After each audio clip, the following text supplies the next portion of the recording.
it's Annie, and today I have a really exciting secret TBR reading vlog that I want to show you guys. So in this vlog, I am going to be reading like my Enneagram type. I am type 1.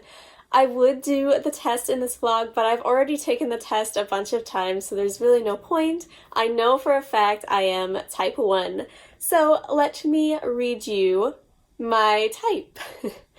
Type 1, the reformer, the rational, idealistic type, principled, purposeful, self-controlled, and perfectionistic. Yes, that is true. We grow to a level 7 and we fall to a level 4 in times of stress. I don't know what that means. I guess during this video I'll learn more about Enneagrams. So, type 1s are conscientious and ethical with a strong sense of right and wrong. They are teachers. I'm a teacher. Crusaders and advocates for change, always striving to improve things but afraid of making a mistake. Yeah. Well organized, yes. Orderly and fastidious, they try to maintain high standards, but can slip into being critical and perfectionistic. You couldn't have described me better if you knew me personally. They typically have problems with resentment and impatience, but at their best, they are wise, discerning, realistic, and noble, and they can be morally heroic. Wow, that's cool! Basic fear, being corrupt or evil. Basic desire to be good, to have integrity, and okay, we want to be right and strive higher to improve everything. That's me, in a nutshell. So now that we know which Enneagram type I am, let's find out which books I should read. Okay, let's go. So, let's see what books I can read as an Enneagram 1. Alright, best books for Enneagram type 1, The Reformer. Let's see. Ones are perfectionists. Let these books aid in your journey. Gandhi. Okay, a biography of Gandhi. That's interesting. That's not really what I was thinking of reading in this vlog, but maybe. I'm gonna make a list of all these books, by the way. American Wolf. Ooh, about the wolves who were reintroduced into the Yellowstone National Park. Ooh, that's interesting. That's a really interesting. The Gift of Forgiveness. Oh, that's interesting. I definitely have a problem with being able to forgive both myself and others.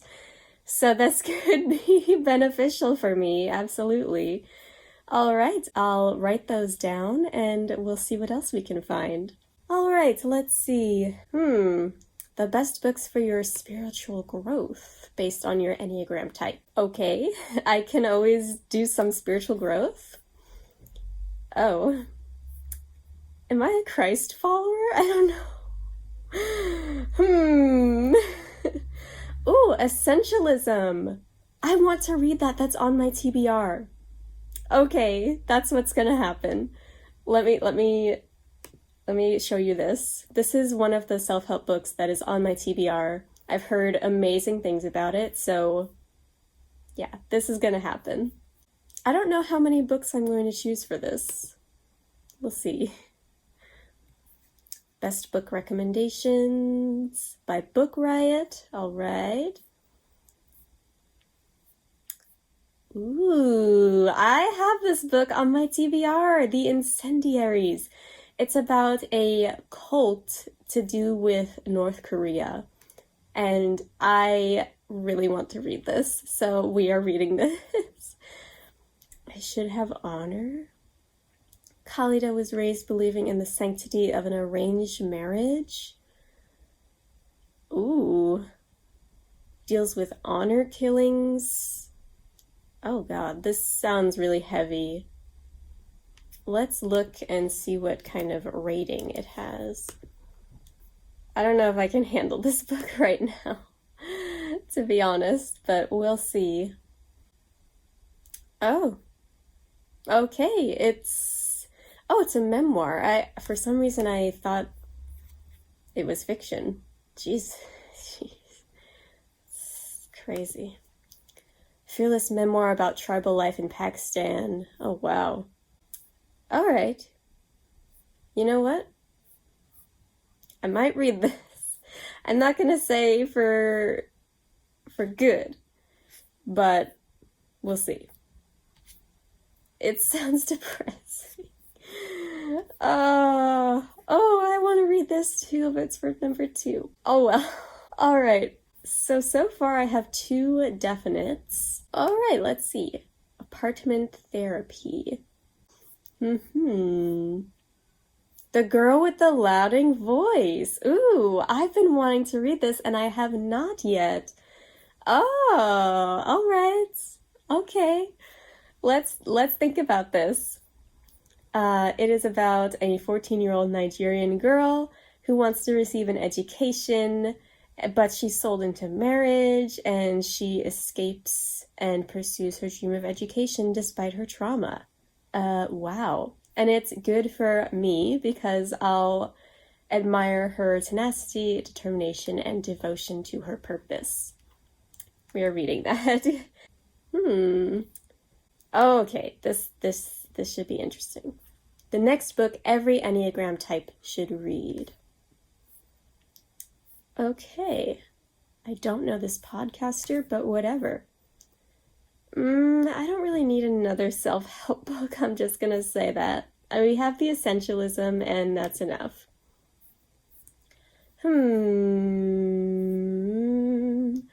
Oh. This looks promising. What books your Enneagram type is telling you to read next?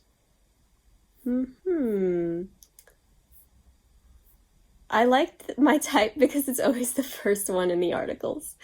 5 Feet Apart. Ooh, it's about a girl with cystic fibrosis. I've never read a book about that. Interesting. It seems like a romance, but I have heard of this, I think. Is this on my TBR? I don't even know what's on my TBR. Let's see. No, it is not. Ooh! It's translated. From what? What is it translated from? Oh no. I usually trust books with Emily Fox's reviews. We'll see. We'll think about it. Thanks, Simon Teen. Okay, so I found this article, Books to Read During Quarantine for Your Enneagram Type.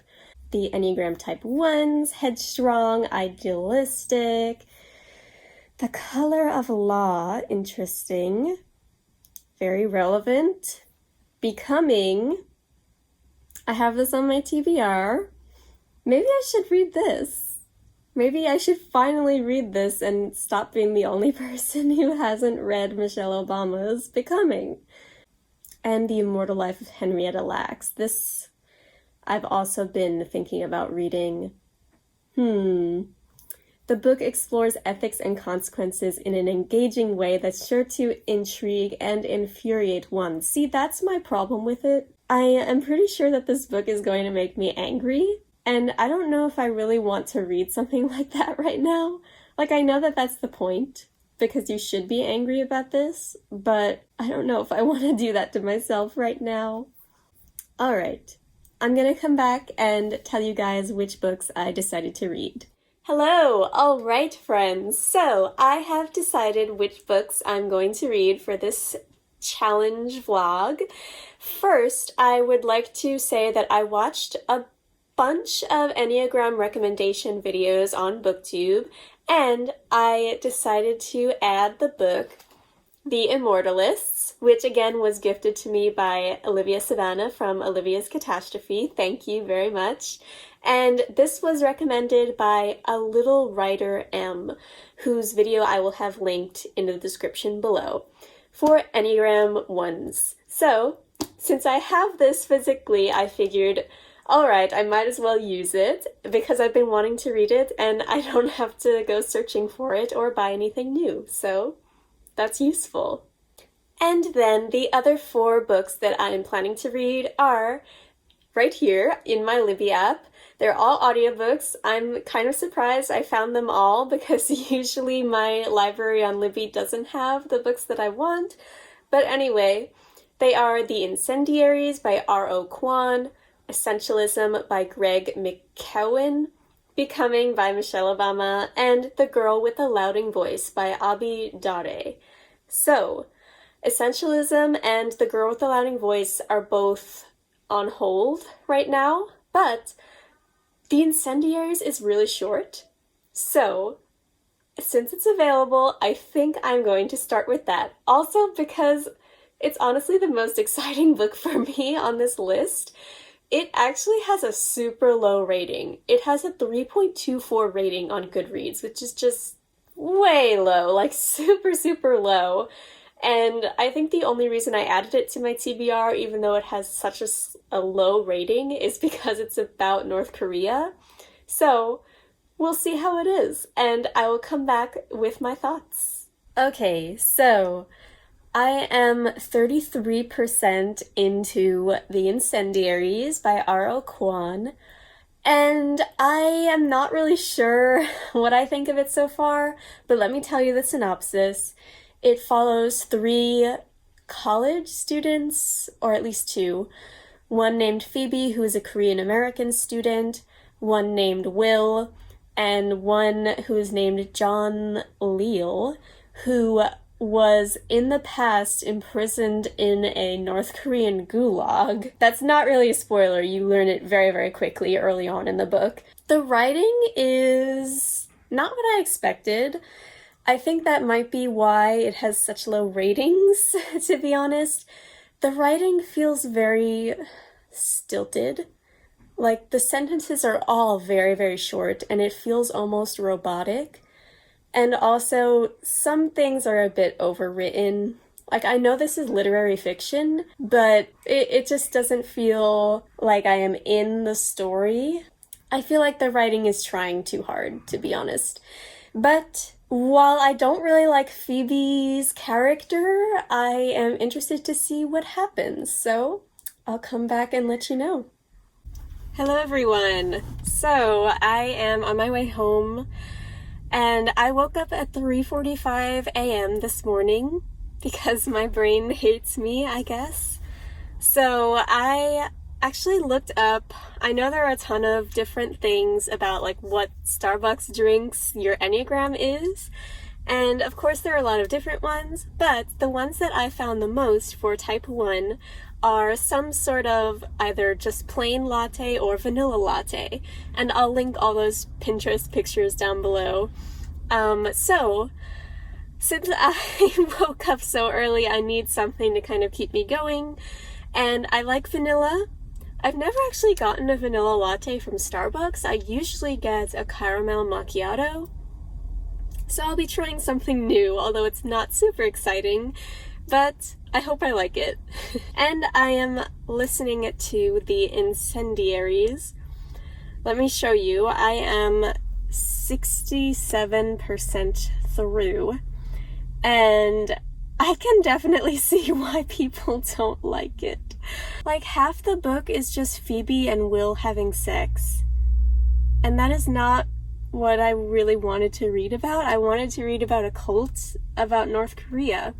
And that is a part of it, but not as big a part as I would have liked. Like, if you're gonna write a book about a cult, make it about the cult, please. I don't really care about other aspects of their lives. You know, maybe it's just that they're very boring characters otherwise. I'm not sure. I'll give you more thoughts once I'm finished with it. But in the meantime, let's get Starbucks.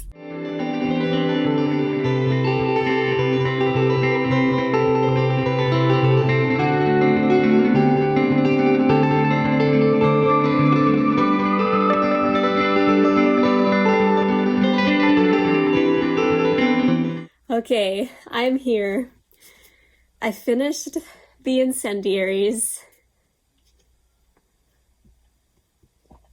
First of all, this is nice. The vanilla latte is nice. Nothing wrong with it.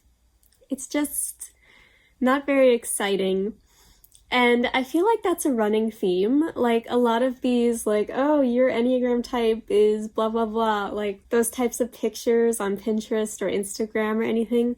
Type 1s are always the most boring. And just because we like to organize and keep things clean doesn't mean we're boring. Like, I like this, but I would prefer to have more exciting flavor. That's just me.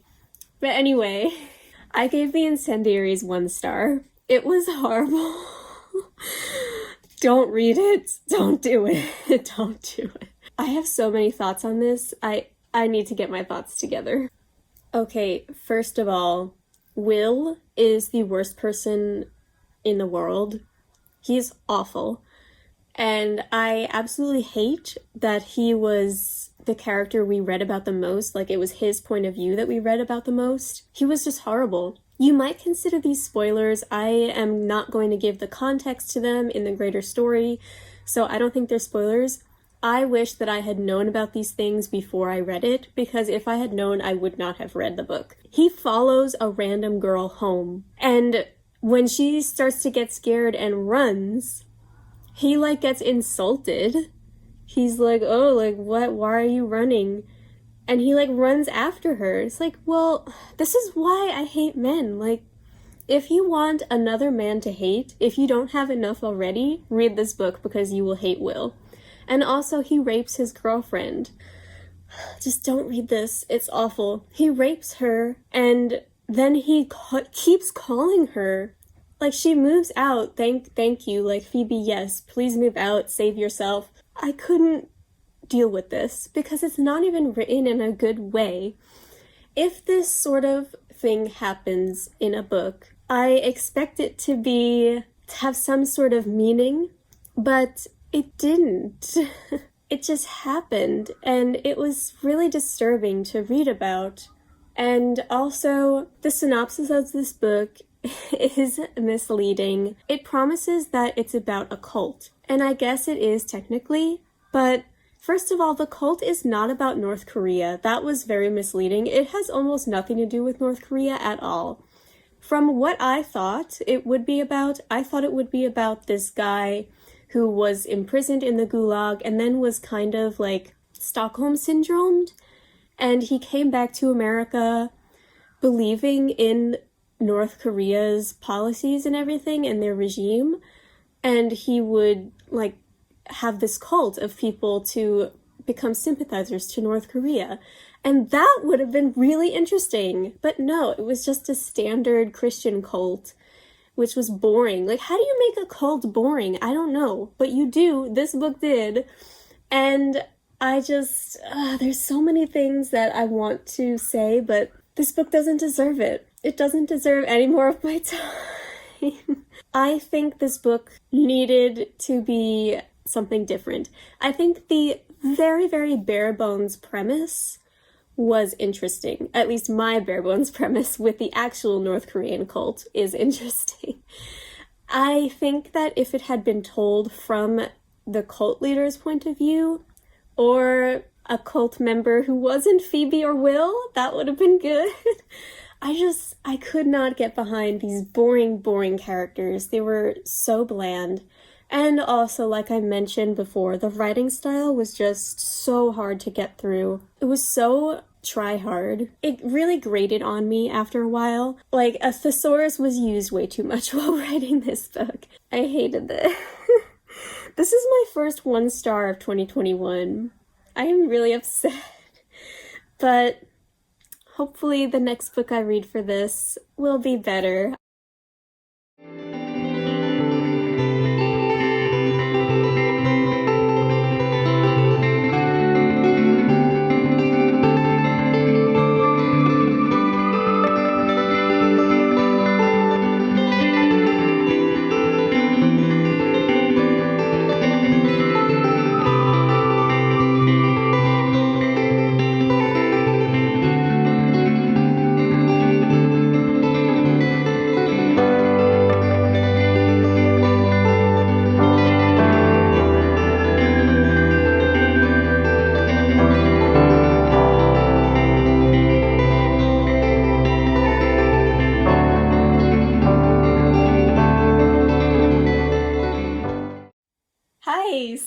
I feel very refreshed. I just took a very relaxing bath, and now I'm going to sit down and relax and read The Immortalists. I have my blanket, I have my big bottle of green tea, so I'm going to be healthy and hydrated and relaxed if it kills me, because that's what people say that Enneagram 1s need. Of course, everyone needs to relax and be healthy and most likely drink green tea. But I especially find it hard to relax, so that's what I'm going to do now.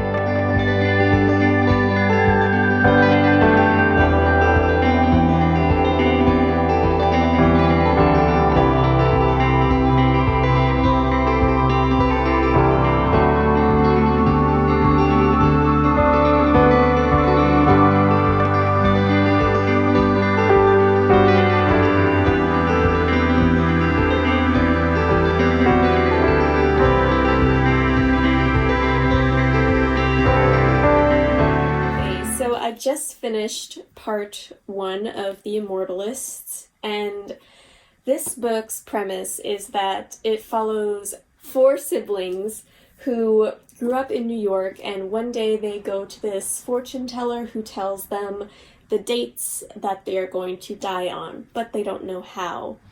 So each part follows a different sibling through the years, and we find out how they are reacting to this news of the date of their death and what they are doing with that information. The first part with Simon, he's the youngest of them, and it was pretty predictable. I mean, as soon as you learn one fact, you know exactly what's going to happen, but I don't know my opinions on this book yet. I'm not sure. So we're gonna see, because I'm about a third of the way through almost, so pretty early yet to have a fully formed opinion, so we will see when I am further along. Hello! I just finished reading The Immortalists by Chloe Benjamin, and right now it is a 3-star read. There was some... Okay, so it follows, like I said, 4 siblings who were told the dates that they're going to die, and I really liked Daniel's story. Not that I agreed with what he did, but I just think out of all the siblings, he was one of the more interesting ones. And I really, really liked the last one, Varya's story, until the end. I thought the ending of this book fell a little bit flat. I was just a bit disappointed by the ending. Yeah, I felt like it would have more of a, punch to it, because the theme of this book is, death. But the ending was a little bit of a letdown, unfortunately. Also, I need to tell you, this book has a lot to do with magicians, and I just have no interest in magicians at all. It's not that I dislike them, it's just I really don't care. And this book really tried to make me care about them, but I just didn't. So I really, that took a whole star away from the book. I liked all the Jewish aspects of the story. I think that was really interesting, talking about... I wish they had their mom in the story more, because right at the very end, you get a tiny bit of her story, and I'm like, whoa, can we have a book about her life? That sounds interesting. I don't know, but I really liked Varya as a character. She has OCD, and that's something that I connected with, and I'm always pleasantly surprised when I read a book with a character who has OCD in it. And I thought her job was cool. Like I said in the beginning, Simon was a bit predictable, his story, but I think his story was good to include. The only one I didn't like was Kayla's. Who's Kayla? Her name is Clara, sorry. Because she's a magician. If you're a magician, if you like magic, that's amazing. I can't do it. Seriously, I respect people who can do magic tricks and stuff, but I am not interested in it at all. Even as a kid, I wasn't interested in it. So again, that really detracted from my enjoyment of the book. Yeah, but I thought these characters were really well created, like they had a lot of depth to them. And I think at its core, this book does what it sets out to do. It is a story about a family and their struggles, but also the love that they have for each other throughout the years and the decades despite these struggles, and how, especially the relationship among siblings, how even though you have your differences, you still love each other. And I think this is a really beautiful book. I wish I had enjoyed it more, but 3 stars is not a bad rating whatsoever. I still enjoyed this book, and I am very glad that I read it. I guess it was recommended for Enneagram 1s. I'm not really sure why. I mean, I'm sure that the video I got it from explained why, but I've since forgotten. And like I said, you guys can check that video out in the description below. But if I had to put it in my own words, it's because Enneagram 1s are always preoccupied with being perfect and like setting rules and planning your life down to a T. And I guess this book shows that sometimes you can't do that, or sometimes even when you try to do that, things don't always work out the way you planned, and you have to be able to accept that.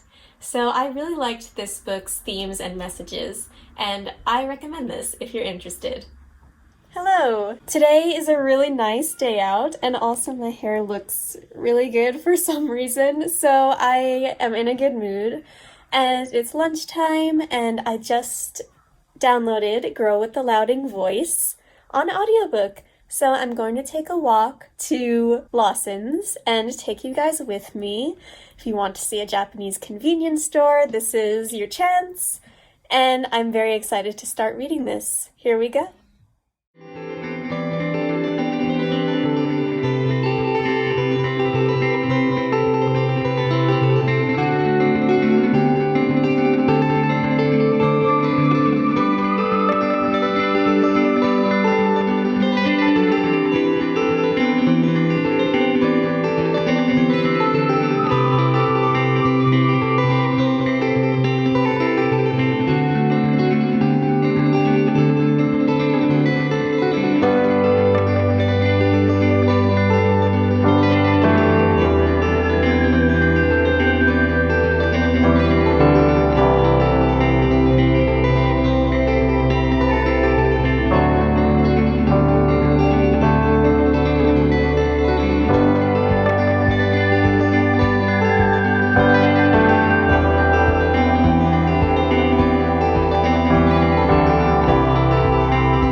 Hello, I am back with an update for The Girl with the Louding Voice. I finished it, and I loved it. It was one of the most beautiful and most moving books that I have ever read. It follows a girl named Aduni, who lives in Nigeria. She comes from a rural village in Nigeria, and her life was so full of hardship and suffering. She has to go through so many trials and horrific events. I don't want to say any of them because I don't want to spoil any of them, but she goes around the country of Nigeria, eventually going to Lagos, until she can finally get the opportunity to go back to school and live like a human being should be able to live, instead of being taken advantage by everyone around her just because she is a woman born into poverty. And it was so amazingly written. I am very surprised that it's a debut novel. Not to say that debut authors are bad writers or anything, but this book, it reads like a classic. Like this should be read by everyone. I am so glad that I read this for this Enneagram video. I don't know, honestly, if I would have picked it up if not for this video, because I hadn't really heard anything about it. I mean, I've heard good things, but I didn't know how good it was. This book was amazing, and I want to say that sometimes books like this, like literary fiction that deal with really difficult topics, can be hard to understand because they're written in a very cerebral way, I guess, if that's the right word. But this book was not like that. It was very easy to understand, and I just could not stop. And I listened to the audiobook, of course, and the narrator was amazing. Amazing. She was great. So if you have the chance, I'd recommend listening to the audiobook as well. This book was so good. I loved it. And yeah, I am so glad that I took this recommendation. Hello everyone. I am here with an update. I just started Becoming by Michelle Obama.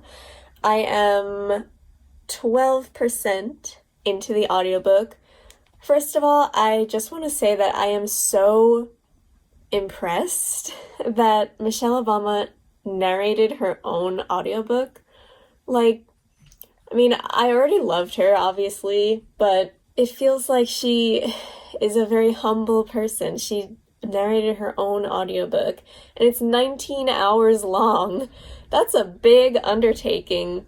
And I mean, she wanted to tell her own story, and I think that is so beautiful. And I love it so far. I don't know. I knew that almost everyone who reads this book loves it. My mom loved it, and I don't know what I was expecting, but it's amazing, and the raving reviews are right, I have to say. So I'm really glad that I'm getting to read this for my little Enneagram vlog. And speaking of my mom, I want to share with you guys the review that my mom did of The Girl with the Louding Voice, because when I read it, I told her that she should read it because she would really like it, and she read it super quickly. She's a really fast reader, faster than me, and I just want to share her review about it because I love this book so much. So my mom said, "I am very rarely rendered speechless, but I cannot articulate my intense feelings regarding this book. I have never read anything so moving. I highly recommend this book. It is an education in and of itself. I learned so much and wish I could give it 10 stars. So, if you were on the fence about reading this book, now you're not, because that's what my mom said, and my mom is 100% right. And I think I wanted to share her review because I feel like she was more well-spoken than I was talking about this book. She is so right. It was really an education in and of itself. So I will be back sometime with an update, probably around halfway through Becoming, maybe. We'll see. Hello everyone. I am 59% done with Becoming, and oh my gosh, it is so good. It's amazing. I already know it's going to be 5 stars. I mean, I already knew before I started it, but I really do know that it's going to be 5 stars, of course. But I just wanted to check in and kind of talk about why this book was recommended for Enneagram 1s and how it kind of relates to me. Of course, I don't really want to compare myself to Michelle Obama because she is absolutely amazing, and comparing myself to someone like that just feels wrong. But I think we do share some Enneagram 1 qualities, because I did some research, and it does seem like Michelle is, I mean, as far as we all know, an Enneagram 1. So we share some aspects of this type. So let me go through those. She is definitely a workaholic. She accomplished an incredible amount. She went to Ivy League schools, which I already knew, but I mean, that's a huge accomplishment in and of itself to get into Princeton, and Harvard. I mean, it's just insane.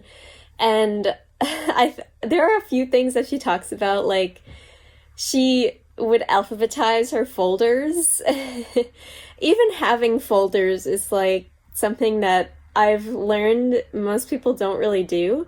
And I definitely am a big organization freak like her.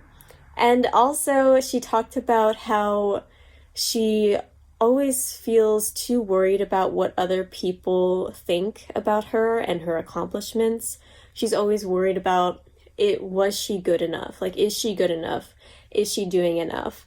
And one thing that she said that really struck me is that she would endure misery just to look good in other people's eyes or to have other people approve of her. But is that really worth it if you're enduring all this misery for that? And that really struck me because I have a big problem with that personally, and it's something that I've just begun to realize about myself and try and work on. And I definitely could use more work on it. But it was really nice to hear a first lady talk about her struggles with the same sort of thing and the same mindset. And I also think it's funny that she is a really big stickler for being on time. And apparently Barack Obama was never on time for anything, which I just think is really funny. I am a huge stickler for being on time. I do not like when people are late or keep me waiting, and I am always on time for everything, or even early. It was instilled in me by my mom, and that is how I am, and it is how it is, but that is something I share with her. So I am excited to finish this book. I'm not sure how long it will take. I have almost 8 hours left, but I'm listening to it at 1.65 speed. Again, I love listening to her read her own audiobook, and I learned that Barack Obama narrates his own book, The Promised Land memoir that recently came out, which I haven't read yet, so listening to his voice narrating such a long audiobook would be so nice. So I'm definitely going to read that eventually. But all in all, I'm looking forward to finishing this one. I'll come back with my update.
I'm here to give you my update on Becoming. I finished it, and of course, I loved it. I ended up giving it the 5 stars, and I know where I left off in updating you, and right after I updated, she started talking more about the presidential campaign and how that affected her life and her family life and the lives of her 2 daughters. I guess I never really thought before how difficult the transition from living like normal people to living under Secret Service security 24/7 could be. and moving into the White House, and it's a big change, it's a big transition, and hearing her thoughts about it, it was really, really interesting to hear, and also her thoughts about the politics and also her Let's Move campaign trying to combat childhood obesity in America. I really love that campaign, and I think, she was a great first lady, and I really just loved reading all of her thoughts about the 8 years of Obama's presidency. Now, I have one more book to read for this video, and that is Essentialism. But I have still about a 2-week wait for the audiobook. Even though the audiobook is only 6 hours, like, come on people, just read it. It's not that long. But it's been sitting at 2 weeks for a few days, so hopefully it'll come sooner rather than later. And I'll be here to update you guys when it does. Hello! So I am halfway through Essentialism. I just finished part 2. And I gave up waiting for the audiobook. I think it's better to read the ebook version, even though I don't like ebooks very much, but there are some like graphs and charts that I didn't realize would be in there, so I think I made the right decision to go for the ebook and not wait 2 weeks for the audiobook to come in. So my thoughts right now are that this is good in general, but if you are well-versed in self-improvement literature, then a lot of this might be stuff that you've heard before. There's a whole chapter on sleep, and I just read last year a book all about why sleep is important and why you shouldn't pull all-nighters and stuff like that. So I just kind of ended up skimming that. I mean, the whole point of the book is to do only what is essential to you, so I'm taking that to heart. Basically, it's like KonMari, but for your opportunities in life, not just like the things you own, but for everything. So I think that's great because I love KonMari and I've done it to all of my possessions, so I think it makes perfect sense to do it for everything else in your life as well. So now I'm going to finish reading the book. It shouldn't take me very long, it's a really quick read, so hopefully I can finish this soon and then come back to you guys with an update. Hello, I'm here to give my final thoughts on Essentialism. So, I kind of have to be honest, I skimmed the last part because I'm taking the point of the book very seriously. If it's not 100% useful, then I will say no to it. I really liked a lot of this book's message. I think it was really, really important. I especially like that it said to say no to everything that isn't 100% yes, or actually they say 90% yes. And I have a bit of a problem with doing that. I often say yes just to please people. I think that's a bit of a theme in this vlog. I said that in Becoming too. So I have to kind of get a little bit, I have to have more of a backbone and look out for what would be good for me and not serve other people first. I don't know.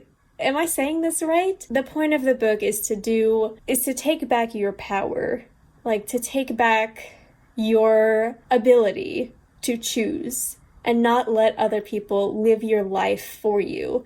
And I thought that was super important. Something that was mentioned towards the end of this book was the concept of how an essentialist knows that boundaries are good and that they serve us and make sure that we're not letting other people, like I said, run our lives for us. And non-essentialists see boundaries as something that are bad and that make people hate us or make us lose opportunities. But boundaries are super important, and this is something that I still really need to work on myself. I mean, I think everyone could use some boundary work, but myself especially, I've had a lot of problems with boundaries in the past. So reading this book just served to highlight that again and really put things in perspective and helped me find something that's good to focus on for myself. Boundaries are essential, in other words.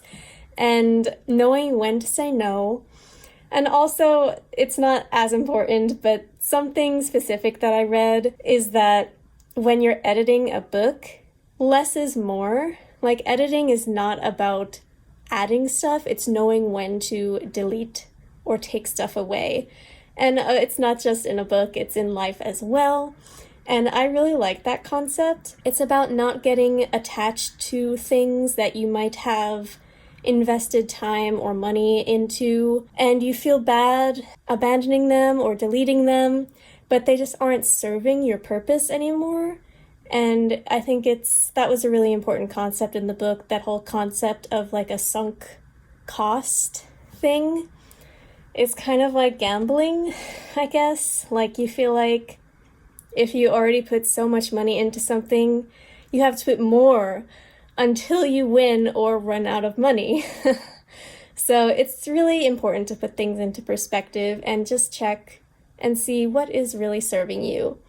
So all in all, I think this book was a good recommendation for Enneagram 1s like myself, because we always like to do things perfectly. I think it can serve everybody, not just type 1s, honestly. But I'm glad I read this. I gave it 4 stars just because there were a lot of redundancies, and I think that the book could have been shorter. I mean, that's the whole theme of the book, so I think it could have been shorter, and I could have done with less talk about all these different CEOs that are doing, X, Y, and Z. I don't really care about that. When I read a self-improvement book, I want to read about normal people, not billionaires and CEOs of huge companies. But that was really my only gripe about it, and I'm really glad I read this.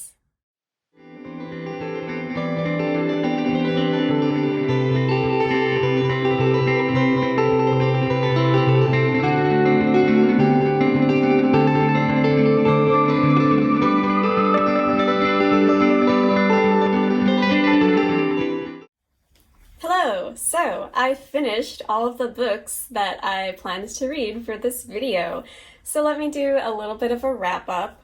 I read The Incendiaries and The Girl with the Louding Voice and The Immortalists by Chloe Benjamin. And I read Becoming by Michelle Obama, and I read Essentialism. So all in all, this was kind of a polarizing vlog. Some of the books I really loved.